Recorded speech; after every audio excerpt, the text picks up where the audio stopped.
Bonjour à tous, ravi de vous retrouver sur les chaînes parlementaires pour Parlement Hebdo avec Aude Morakini. Bonjour. Bonjour Aude. Mickaël, bonjour à tous. Et dans l'actualité, cette semaine, c'est le feuilleton de la présidence UMP, une pièce de théâtre avec des lots de rebondissements sur fond de grands déballages. Lundi, François Fillon a accepté sa défaite avant de repartir à l'attaque. En cause, l'oubli du score de 3 fédérations. De son côté, Jean-François Copé reste inflexible. Les deux hommes s'affrontent avec 2017 comme objectif. Alain Juppé est appelé à la rescousse.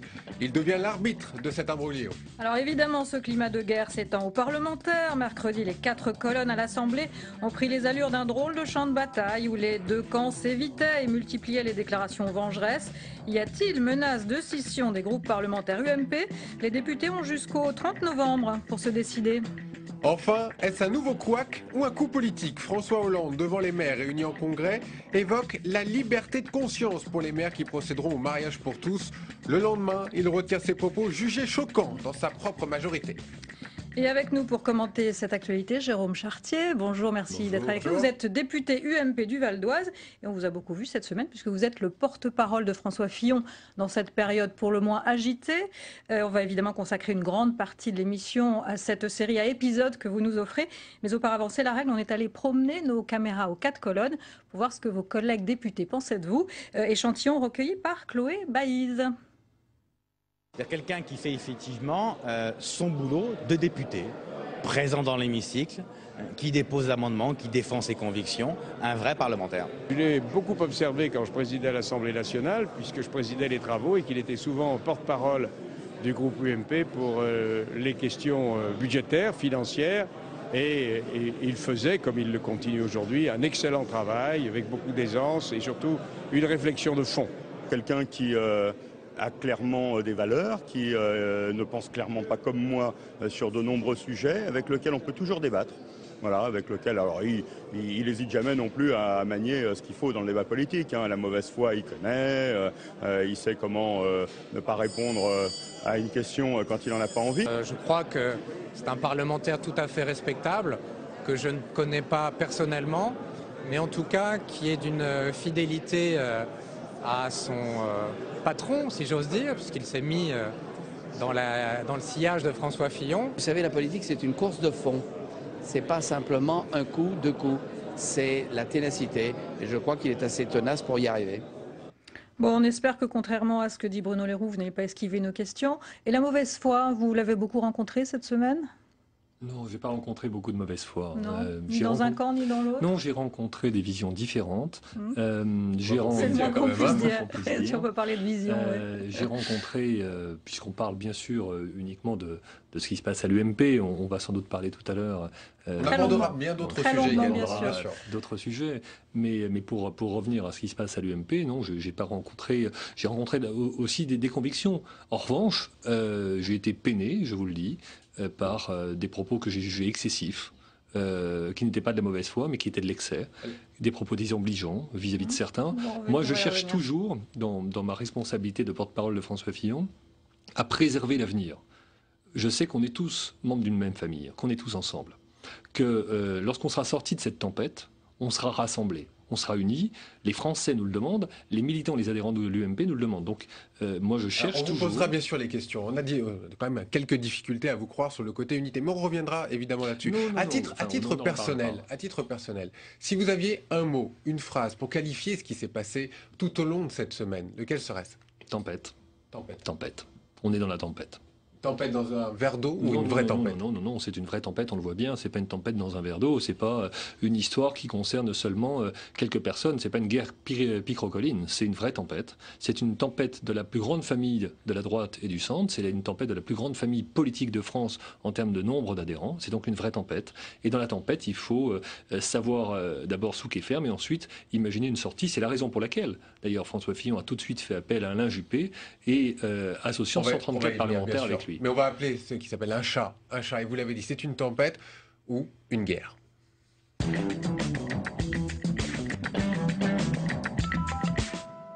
Alors lundi soir, l'UMP avait son président, Jean-François Copé. Les résultats étaient entérinés. Puis mercredi, dans l'après-midi, le ton a subitement changé. Les fillonistes sont partis à l'offensive. Entre contestation des résultats et accusations en tout genre, récit d'une journée du chaos, Thibault Le Floch. Mercredi, à quelques minutes des questions au gouvernement, les lieutenants de François Fillon ont réuni les journalistes pour une annonce choc. Il s'agit d'une erreur manifeste et grave. L'oubli pur et simple de ces 3 fédérations et de 1304 militants. Nous demandons donc à la COQE que les résultats soient simplement rétablis. Après une nuit de recomptage, Laurent Wauquiez s'est rendu compte que les votes des fédérations de Nouvelle-Calédonie, Mayotte et Wallis et Futuna n'ont pas été pris en compte. Jean-François Copé arriverait ainsi deuxième de l'élection avec 26 voix de retard. Mais face aux caméras, ce dernier tempère et menace. Je pense vraiment que l'heure est plutôt être raisonnable plutôt que de recommencer à chicailler encore une nouvelle fois sans aucun élément valable. Et encore une fois, sinon, écoutez, il y a une commission des recours, donc on ira à une commission des recours, s'il fallait une commission des recours, puis comme ça permettra de regarder aussi de plus près les résultats à Nice, et puis voilà. Selon Copé, les fillonistes pourraient s'en mordre les doigts s'ils recomptent les voix et que des bourrages d'urnes sont constatés, notamment à Nice, la circonscription d'Éric Ciotti. Mais les soutiens de Fillon sont bien décidés à ne pas se laisser impressionner. C'est incroyable, mais c'est ainsi. Alors nous voulons que la Commission comptabilise ces 3 départements et que la Commission proclame des résultats complets. Nouvelle réplique de Copé qui se pose cette fois en rassembleur. J'appelle François Fillon et ceux qui le conseillent, surtout ceux qui le conseillent, à retrouver le sens des responsabilités et de l'intérêt général. Pendant ce temps, sur le plateau de TF1, François Fillon donne l'impression d'avoir reçu le message. Je ne revendique pas la présidence de l'UMP. Je renonce à la présidence de l'UMP. Mais renoncer ne veut pas dire qu'il souhaite voir Jean-François Copé à la tête de l'UMP. Ce que je demande, c'est qu'Alain Juppé, parce que c'est une personnalité incontestable, constitue une équipe qui regroupera l'ensemble des responsables de notre famille politique et nous propose une sortie de crise. J'irai jusqu'au bout. Si personne n'écoute ce que je demande, si on ne met pas en place une équipe provisoire pour diriger l'UMP, alors oui, je déposerai un recours devant la justice. Quelques minutes plus tard, sur le plateau de France 2, Jean-François Copé réplique. Je ne peux pas imaginer qu'il aille à une telle extrémité, c'est pour ça que je dis que je suis prêt bien sûr à parler avec lui. Voilà la conclusion de cette soirée. Un Jean-François Copé est prêt à discuter, mais certainement pas à lâcher le fauteuil de président de l'UMP. Alors ça, c'était mercredi. Suite du feuilleton jeudi, tout le monde a l'air d'accord pour revoir les résultats. Le tout est de savoir quelle place va prendre Alain Juppé dans le dispositif, commission de recours, commission spéciale. C'est la guerre des propositions sur fond d'ultimatum d'Alain Juppé. Nouveau jour, nouvelle saga, résumé par Jean-Baptiste Daoulas. C'était la journée de la contre-attaque pour Jean-François Copé. À midi, il dévoile sa stratégie, saisir de lui-même la commission des recours de l'UMP. Je propose que des représentants de chacun des candidats puissent assister en tant qu'observateurs à ces travaux, ainsi d'ailleurs que des personnalités indépendantes. Je pense en particulier, s'il veut bien l'accepter, à Alain Juppé. Mais le maire de Bordeaux ne veut pas être instrumentalisé. Il propose de prendre la tête d'une commission indépendante. Mettons en place une instance extra-statutaire, mais à partir du moment où les 2 parties sont d'accord, il n'y a aucun problème, pour que cette instance composée de représentants des 2 candidats et de personnalités qui ne se sont pas engagées dans la bataille, comme moi par exemple, puisse, en s'appuyant sur la commission de contrôle des opérations électorales et sur la commission des recours, faire le point, clarifier la situation. À l'Assemblée, le camp Fillon s'empresse d'approuver la commission Juppé. Quelques heures plus tard, le directeur de cabinet de Jean-François Copé tient une conférence de presse. Photocopie à l'appui, il accuse le camp Fillon de tricherie à Nice ou en Nouvelle-Calédonie. Voici les documents qui le prouvent. Avant de donner la réponse de Jean-François Copé à la proposition d'Alain Juppé. Jean-François Copé est prêt à accepter le verdict qui sera prononcé par M. Alain Juppé, qui permettra de rétablir la vérité des chiffres totaux sur l'élection. Voilà la médiation Juppé acceptée par le clan Copé. Mais pour les partisans de François Fillon, le diable se loge dans les détails. Monsieur Lavrieux a dit, on commence par la commission des recours qui va se prononcer et Monsieur Juppé pourra ensuite regarder cette commission des recours. Vous voyez bien ce que ça veut dire. Ça veut dire qu'en réalité, c'est une commission à sa main qui va valider les résultats à sa main et Alain Juppé n'arrivera qu'en deuxième ligne. Après la guerre du recomptage des bulletins, place aux querelles d'interprétation sur ce que doit être la commission Juppé. Moi, je regarde le communiqué d'Alain Juppé. Alain Juppé dit, c'est écrit en toutes lettres, c'est pas moi qui l'invente, il dit, je propose une instance que je présiderai, s'appuyant sur les travaux de la COCOE et sur les travaux de la commission des recours. C'est clair. Quoi qu'il en soit, Alain Juppé se disait jeudi soir convaincu que les conditions étaient réunies pour exercer sa mission. Ses conclusions seront connues sous 15 jours. Et nous a rejoint sur ce plateau Jérôme Sainte-Marie. Bonjour, vous êtes directeur général adjoint de l'Institut de sondage CSA. Avec vous, on va essayer de comprendre, d'analyser, de décrypter ce psychodrame. Oui, alors d'abord, on va revenir à vous, Jérôme Chartier. C'est pas si clair que ça, hein, comme certains le disaient dans le sujet. Comprenez que pour le commun des mortels, c'est un peu compliqué à comprendre. Alors, il y a en parallèle une commission des recours qui va travailler et une commission indépendante présidée par Alain Juppé. Jusque-là, nous sommes d'accord? Non. Ah bah, expliquez-nous. Et d'ailleurs, là, pour le coup, tout le monde est d'accord avec ça. Ce n'est pas des commissions parallèles. Alors, il y a une seule commission, et moi j'ai entendu ce qu'a dit le collaborateur de Jean-François Copé. D'ailleurs, j'aurais préféré que ce soit Jean-François Copé lui-même qui s'exprime. Ça aurait été plus simple, direct, plus clair. Mais bon, c'est le choix de Jean-François Copé. Ce qu'il a dit, moi, là, pour le coup, et je crois que tout le monde est d'accord, c'est que la commission présidée par Alain Juppé est la commission souveraine absolue qui indiquera qui l'a emporté après l'examen de tous les recours. Ça veut dire que la commission des recours n'existe pas pour vous? Ah ben pour nous, de toute façon, on l'a toujours dit, il n'y a qu'une seule commission. Jean-François Copé la veut absolument, cette commission des recours. Rien n'est résolu. Oui, mais nous l'avons toujours dit. C'est un cafouillage, là, encore. Non, précisons les choses. Nous l'avons toujours dit, il n'y a qu'une seule commission, c'est la commission qui est présidée par Alain Juppé, et en l'occurrence, c'est devant nous, cette commission, que nous allons déposer toutes les remarques, les observations sur les irrégularités que l'on a pu constater, tant pendant le déroulement de la campagne que pendant le déroulement du scrutin. Et c'est ce que nous allons faire. C'est la commission que nous avons souhaitée, c'est la commission qu'Alain Juppé a acceptée, c'est la commission qui, d'après ce que l'on a saisi, a été acceptée par Jean-François Copé comme la commission qui était compétente s'agissant du verdict définitif. Si l'on vous entend, si la commission de recours peut bien travailler, vous ne tiendrez pas compte de leur avis. Ah mais de toute façon, c'est pas à nous de tenir compte ou pas tenir compte de l'avis de la commission.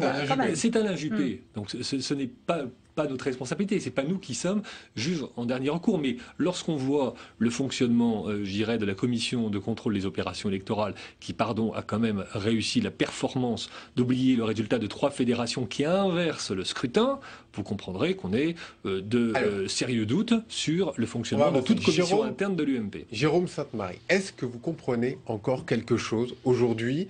Ça augure aussi de jours très difficiles et c'est un grand cafouillage au sein de ce parti. Il y a quand même quelque chose d'assez clair depuis quelques heures, en fait.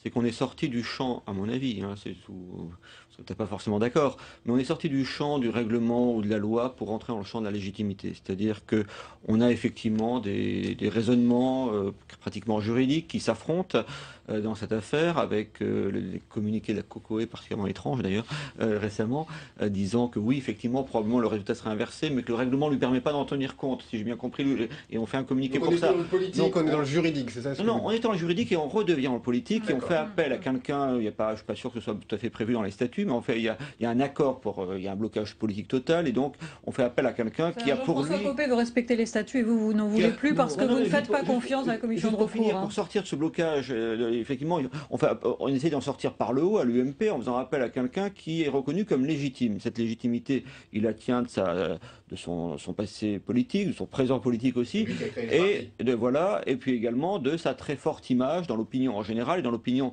de l'UMP en particulier. Il y a un sondage qui est sorti d'ailleurs hier qui montre que 84% des sympathisants de l'UMP, c'est Harris Interactive, qui se félicite de l'entrée dans le jeu d'Alain Juppé. Donc on voit bien que c'est quand même ça l'élément essentiel. Et là, du coup, on est sur un choix politique. Ça prouve aussi que vous ne pouvez pas vous entendre entre vous, que ce soit François Fillon ou Jean-François Copé. Vous êtes obligé de faire appel donc au statut du commandeur, finalement à Alain Juppé. C'est lui le seul qui peut dépatouiller un petit peu tout ça. Mais si nous avions une organisation de l'UMP qui soit totalement indépendante dans le déroulement de la campagne pour la présidence de l'UMP, nous pourrions nous référer à elle. Or, qu'est-ce qu'on a observé en permanence? Qu'il y avait confusion des genres entre le candidat Jean-Françoas Copé et le secrétaire général Jean-François Copé. C'est votre erreur depuis le début, finalement. Vous auriez dû demander à ce que Jean-François Copé ne soit plus secrétaire général de l'UMP. Nous n'avons eu de cesse de demander à ce qu'il n'y ait pas de confusion des genres, et incontestablement, ça a été encore plus loin qu'on pouvait l'imaginer. Soit on ne va pas revenir ni pleurer sur le lait renversé, c'est comme ça. Maintenant, nous sommes dans une nouvelle phase, et c'est la raison pour laquelle nous faisons appel à une personne incontestable et incontestée pour qui, j'ai à titre personnel une immense admiration, et qui a fondé l'UMP il y a 10 ans pour justement fermer la porte à ce qu'on appelait la droite la plus bête du monde. C'est-à-dire qu'ils ne s'entendaient jamais. Or là, tout le monde a envie de dire c'est le retour de la droite la plus bête du monde, et bien je vous dis non. Et pourquoi je vous dis non? Parce que justement, on a décidé de ne rien régler derrière la porte. C'est-à-dire qu'il n'y a pas de petit règlement de compte. Tout est mis sur la table, tout est dit. C'est la transparence que l'on souhaite. C'est la transparence jusqu'au bout. Oh, c'est vrai, parfois c'est pas très drôle. Parfois c'est un peu rude. Oui, ça devient presque de la télé-réalité, tout est en direct en permanence. Jérôme Sainte-Marie, et les adhérents et les militants de l'UMP, parfois, peuvent nous le reprocher. Sauf que la vie a changé. On demande de la transparence. Alors il n'y a pas un moment de temps où il y aurait de la transparence et un moment de temps où on ne voudrait pas de transparence. La transparence, c'est comme ça. C'est une transparence qui ressemble à un grand déballage. On pense par exemple à la conférence de presse de Jérôme Lavrieux le jeudi après-midi. Jérôme Lavrieux qui montre des documents qui prouveraient les fraudes, notamment dans les Alpes-Maritimes. Ça, c'est du grand déballage. Mais moi, je viens d'une famille politique qui s'appelait le RPR. À l'époque du RPR, on avait l'habitude de connaître le candidat qui était élu président du RPR avant même que le scrutin ait lieu. Moi, je suis content d'être aujourd'hui dans une famille politique où on doit attendre quelques jours avant d'avoir le résultat définitif. C'est plus difficile, c'est parfois un peu plus rude, mais en tout cas, c'est transparent et c'est légitime. Et cette élection doit sortir par le haut d'une façon incontestable et incontestée. Jérôme Sainte-Marie, qu'est-ce que vous en pensez? Transparence, grand déballage, oui, non? Je ne prends pas parti, mais sur ce point-là, Jérôme Chartier a évidemment raison. C'est bien sûr qu'on a une exigence de transparence dans toute la société française, pas uniquement sur le politique d'ailleurs. Et qui dit transparence dit aussi juridisme et respect des formes.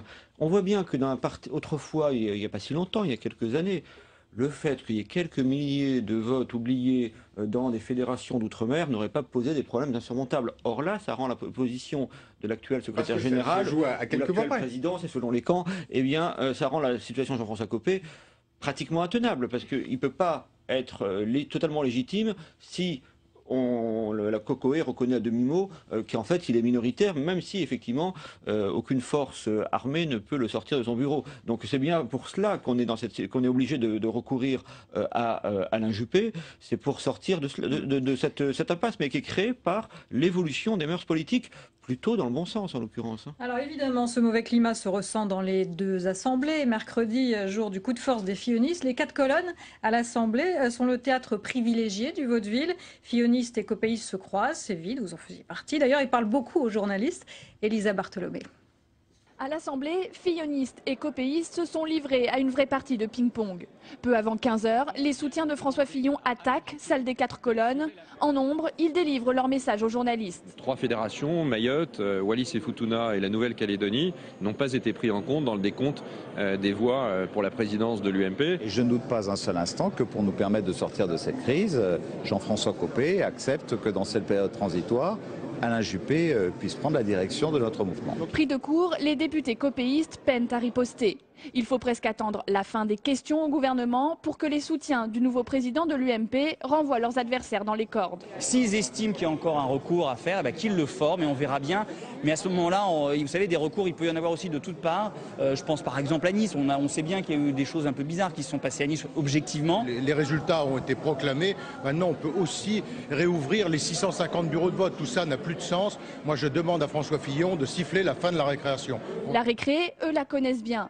Ce vaudeville à l'UMP rappelle quelques souvenirs aux députés socialistes qui s'en amusent. Quand l'UMP était à l'Assemblée nationale, les questions au gouvernement étaient plus animées. Là, aujourd'hui, on voit qu'ils étaient absolument concentrés sur les 26 voix de Wallis et Futuna et que la direction du pays ne les intéressait pas. Et nous, on a du travail. Il faut qu'on redresse les comptes du pays. Les comptes du pays, c'est autrement plus important que les comptes d'apothicaire à l'UMP. Lassés de ces querelles, 134 députés UMP appellent à la médiation d'Alain Juppé. Pas sûr que le groupe soit encore complet la semaine prochaine. Alors, le groupe UMP est composé de 194 députés à l'Assemblée. Est-ce que une scission ne semble pas inévitable? En tout cas, nous, ça nous le semble à l'heure actuelle. Du fait de l'acceptation par Alain Juppé de la présidence de cette commission et du fait que cette commission soit aujourd'hui acceptée par Jean-François Copé, on a échappé à toute situation dangereuse pour l'unité de l'UMP, incontestablement. Il y a un véritable problème de confiance entre vous, vous ne parlez plus. Comment est-ce que vous allez résoudre ça? Alors ça, ce n'est pas vrai. Évidemment qu'on se parle. On parle de mafia, quand même. Les mots sont très forts. Et le plus grand exemple, c'est que la semaine dernière, posant une question au gouvernement sur la situation économique de la France, j'avais à mon côté l'un des proches députés qui avait pris fait et cause pour Jean-François Copé et qui me prenait mes feuilles. Donc voyez-vous, la question, non mais voilà, c'est pas ça, c'est que non mais soyons clairs.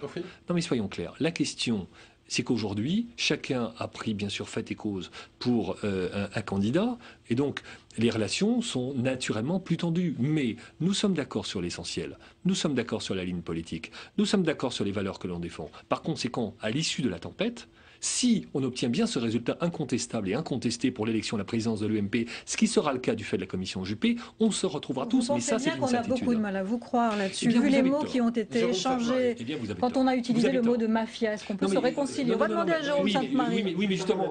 Juste un mot là-dessus, si vous le voulez bien.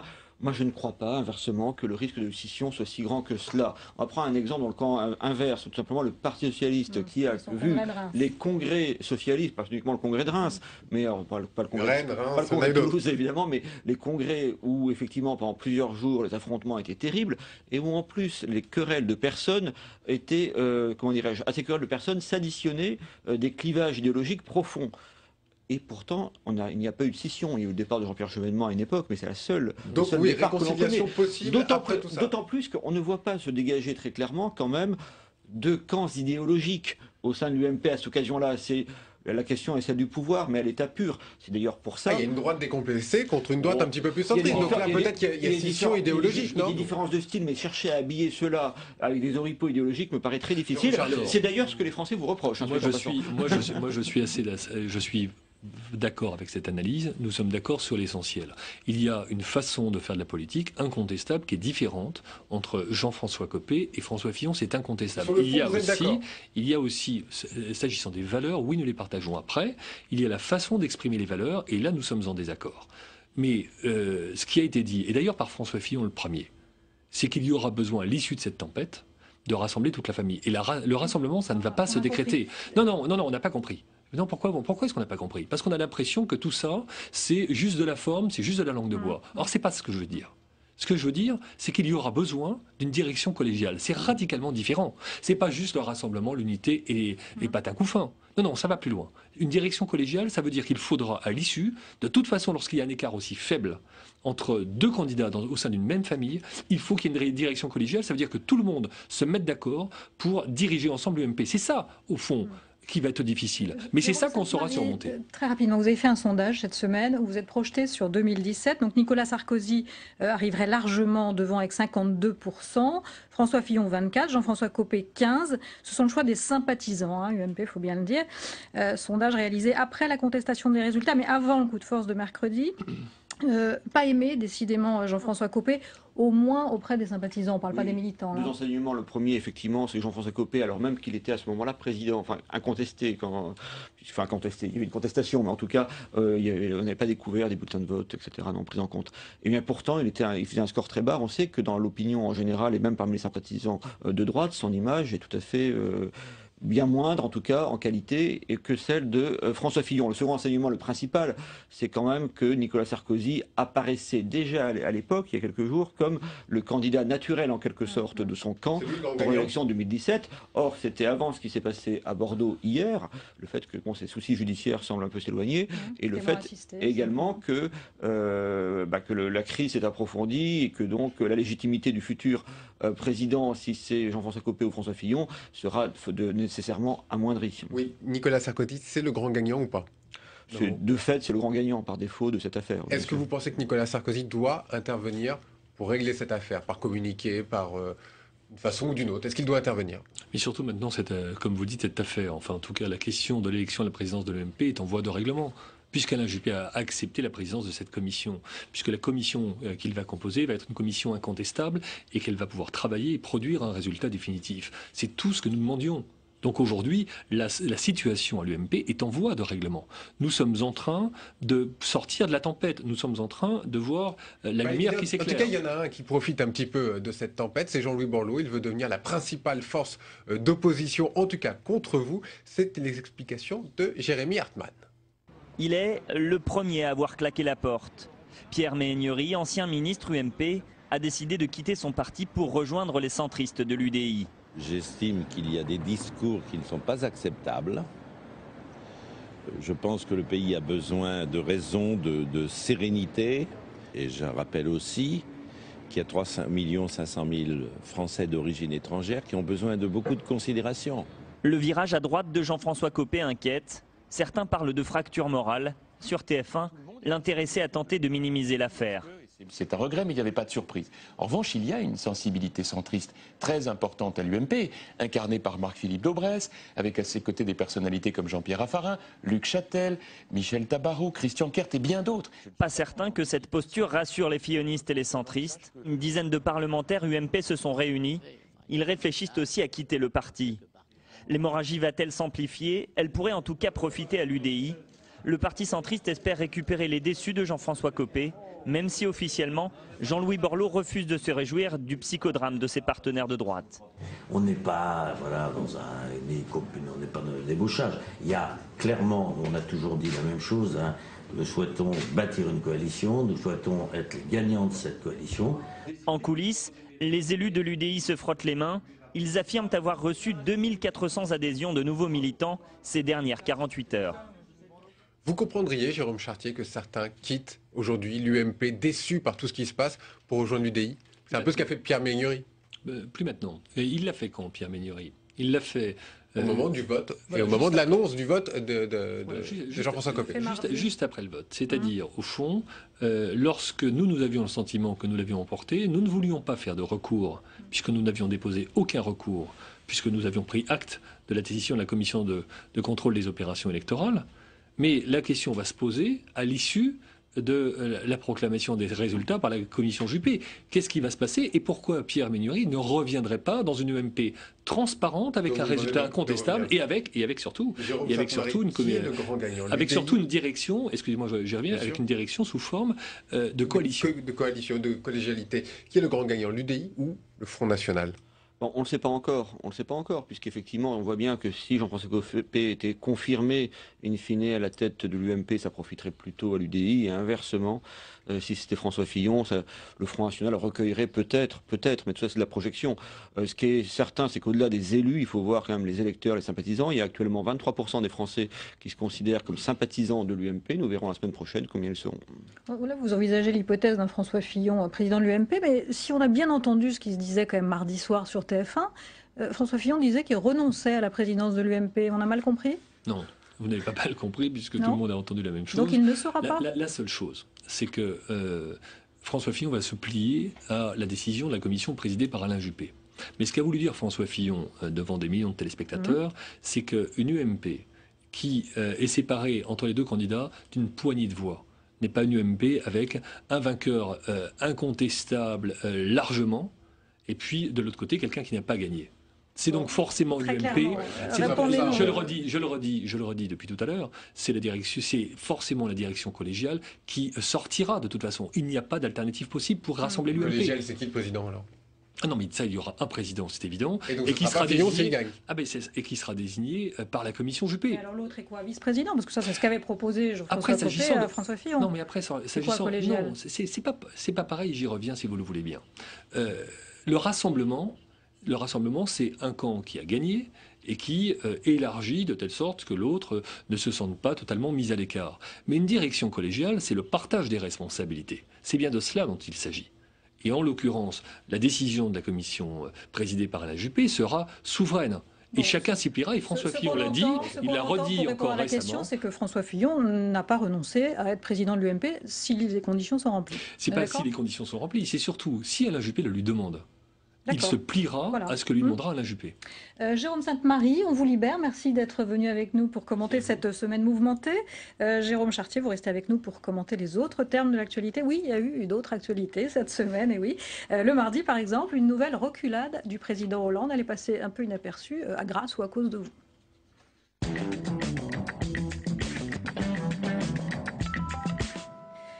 En ce mardi, donc, François Hollande se rend au Congrès des maires qui se tient à Paris. Très conciliant, le président. Il veut laisser le temps aux maires de s'organiser autour des rythmes scolaires. Et puis surtout, il leur dit que sur le mariage homosexuel, eh bien, les élus ont droit à la liberté de conscience. C'est un sujet de Rabika. Les maires seront en première ligne si la loi qui autorise le mariage pour tous est votée. Alors, François Hollande, lors de leur congrès, a jugé bon d'aborder le thème. Il l'affirme, le mariage pour tous reste un de ses engagements, mais il émet quelques réserves. La loi s'applique pour tous, dans le respect, néanmoins, de la liberté de conscience. Les maires sont divisés sur la question. D'un côté, il y a ceux qui refusent de célébrer ces unions. Ils demandent une clause de conscience et veulent faire jouer leur droit de retrait. De l'autre, il y a ces maires qui appliqueront la loi, quelles que soient leurs opinions. Je suis dans l'obligation de le faire, ce mariage, et évidemment je le ferai. Par contre, si j'ai des adjoints qui sont plus à même que moi de vouloir faire ce mariage, c'est vraiment avec plaisir que je leur confierai cette tâche. Je ne célébrerai pas de mariage homosexuel et je ne demanderai à aucun de mes adjoints au conseil municipal de le faire. Un homme et une femme, c'est la base d'un foyer, c'est la base d'une famille et je ne crois pas que la loi puisse défaire la nature. Pris entre deux feux, le président de l'association des maires tente de trouver un compromis entre le respect de la loi et les convictions personnelles de chacun. J'ai proposé des pistes à la commission des lois, élargir le périmètre au sein duquel on pourrait se marier, non pas seulement dans la commune où on habite, mais aussi où habitent les parents, donc ça fait plusieurs communes complémentaires. Avoir également la possibilité pour un maire de déléguer, donc en fonction d'empêchements physiques ou moraux, à ses adjoints, à ses conseils municipaux. Si la loi passe, malgré tous ces aménagements, si un élu refuse de célébrer ces unions, il risque des sanctions disciplinaires et des poursuites pénales. Et le lendemain, le même François Hollande a retiré cette expression de liberté de conscience. Donc, si l'on comprend bien, tout le monde est d'accord au sein du gouvernement et à la présidence pour dire qu'il faut célébrer les mariages. Vous-même, vous êtes maire de Daumont, dans l'Oise. Est-ce que vous célébrerez vous-même des mariages homosexuels, s'il y en a ? Écoutez, moi, je suis républicain et donc je vais respecter les lois de mon pays. Je n'ai pas d'autre solution. Vous déléguerez à des adjoints comme le font certains mais pour tout vous dire, c'est qu'avant de respecter les lois de mon pays, je vais me battre comme jamais pour m'opposer à ce mariage entre deux personnes du même sexe. Dans l'hémicycle, vous voulez dire ? Oui, dans l'hémicycle. Et pas du tout pour des questions, quelles qu'elles soient, pour un seul principe. On peut s'aimer et se marier, mais on peut aussi s'aimer sans se marier. Donc si on décide de se marier, c'est pour pouvoir fonder une famille. Une famille, c'est les points de repère. Si la loi est votée, laissez-moi terminer, c'est important. Justement, Est-ce que vous appliquerez vous-même la loi ? Ce qui est très important, c'est ma conviction. Et ma conviction, c'est que si on peut s'aimer sans se marier, si on décide de se marier, c'est pour fonder une famille, c'est pour construire quelque chose, et c'est tout le sens du mariage. Et le sens du mariage, c'est donc par conséquent la filiation. Et la filiation, pour moi, est une affaire qui est absolument centrale dans la vie française. Autrement dit, moi, sur lequel vous combattrez à l'Assemblée nationale. Je combattrai non seulement à l'Assemblée, mais aussi en dehors de l'Assemblée, pour faire reconnaître que ce problème n'est pas une question d'amour. Moi, je suis d'ailleurs pour le renforcement et même pour une cérémonie pour le Pacs. Je ne vois aucune difficulté à cela, mais en revanche, l'institution du mariage est une institution pour construire une famille. Et une famille, c'est des enfants. Et l'adoption... Donc, si on comprend bien, vous déléguerez à vos adjoints. Et l'adoption, si je veux une réponse à ma question. Et l'adoption par un couple du même sexe d'enfants est aujourd'hui une question qui pose un problème à la société française et pour laquelle j'observe que l'essentiel des Français est opposé aujourd'hui. Et on continue avec toujours l'inquiétude des maires.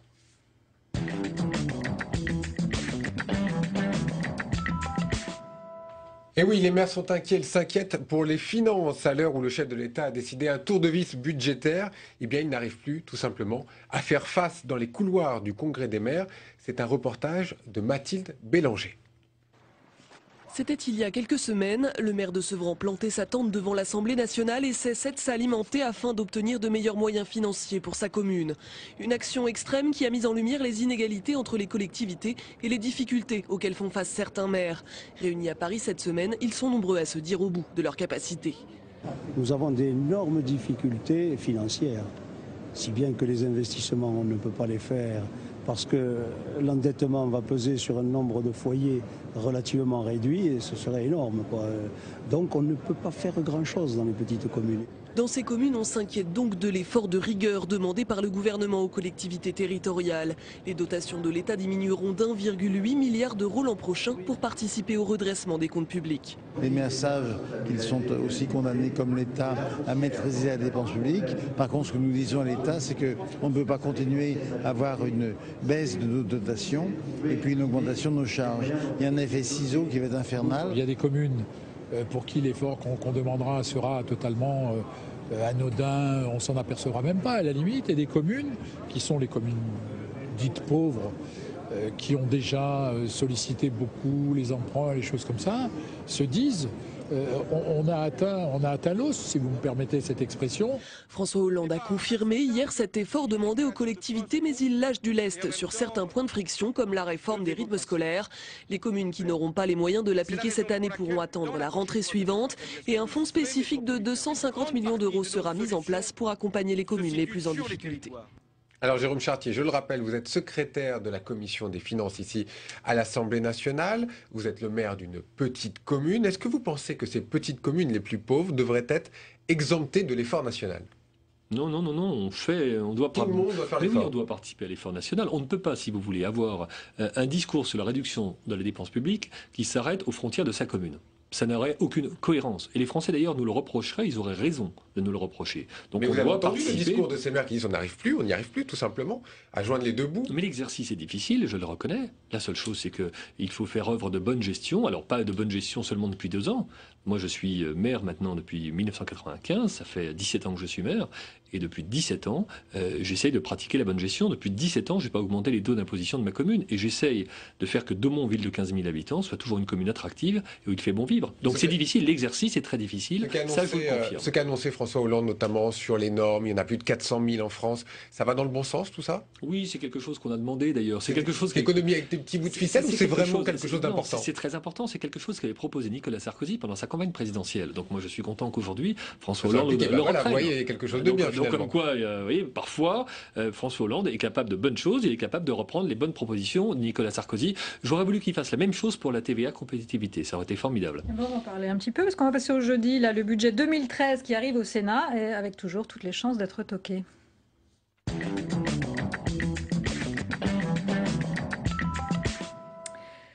Le Sénat, lieu de tous les dangers pour le gouvernement à cause de l'opposition communiste. 3 textes ont déjà été retoqués, dont le PLFSS, le projet de loi de finances de sécurité sociale. Alors le projet de loi de finances pour 2013, qui arrive en ce jeudi, a toutes les chances d'emprunter le même chemin. Explication de Flora Sauvage. Tous les regards sont braqués sur les communistes. Cette fois-ci, les sénateurs du Front de gauche devraient s'abstenir.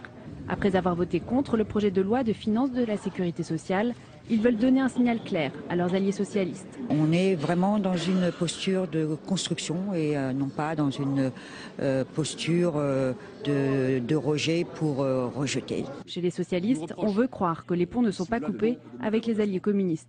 Je leur ai demandé d'avoir la cohérence sur la partie recette.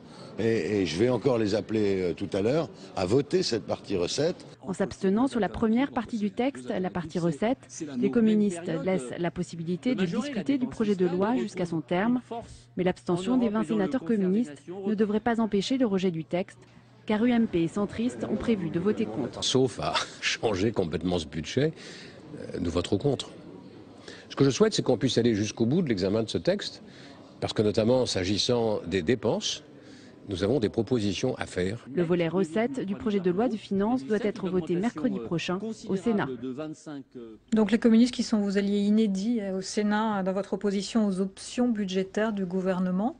Donc le texte repassera à l'Assemblée. Vous allez vous opposer une nouvelle fois ? Oui, on s'opposera. Alors les communistes, nos alliés, c'est c'est peut-être un peu rapide, disons en tout cas, qui sont aussi des opposants, non, disons qui sont des opposants à l'actuelle majorité, c'est ce qu'on peut dire. Pour des raisons bien différentes des vôtres, évidemment. Voilà, convenons-en, hein, de telle sorte que comme ça, on ne puisse pas imaginer un quelconque mélange des genres. Il ne manquerait plus que l'UMP s'allie aux communistes, alors j'avoue que l'affaire serait quand même surprenante. Vous avez des choses quand même qui trouvent grâce à vos yeux dans ce projet de loi de finances ou rien du tout? Est-ce que c'est ce que tout le monde entend depuis le début, le matraquage?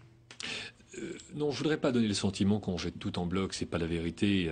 Évidemment, il y a des bonnes choses dans ce projet de budget, simplement parce qu'il y a des choses que l'actuelle majorité poursuit s'agissant de démarches qui ont été engagées par l'ancienne majorité. Donc bien sûr qu'il y a des bonnes choses, parce que c'est nous qui les avions mises en place. Mais il y a des mesures nouvelles, pour l'essentiel, qui consistent en faire payer plus d'impôts et surtout aux entreprises. Un seul chiffre, c'est 20 milliards d'euros en plus de fiscalité décidée dans ces lois de finances pour les entreprises. C'est phénoménal. Au moment où on cherche à attirer les entreprises en France, à ce que les entreprises créent de l'emploi, on leur fait payer 20 milliards d'impôts en plus. Bon, bah écoutez, c'est totalement incohérent, personne ne fait ça. Un plan de compétitivité qui a été annoncé, qui sera effectif dans un collectif budgétaire, on va le rappeler, donc il n'est pas encore dans ce projet de loi de finances. Et pour quand, vous le dites? Pour 2014. Pour 2014. Donc l'enfer. Trop tard. Mais oui.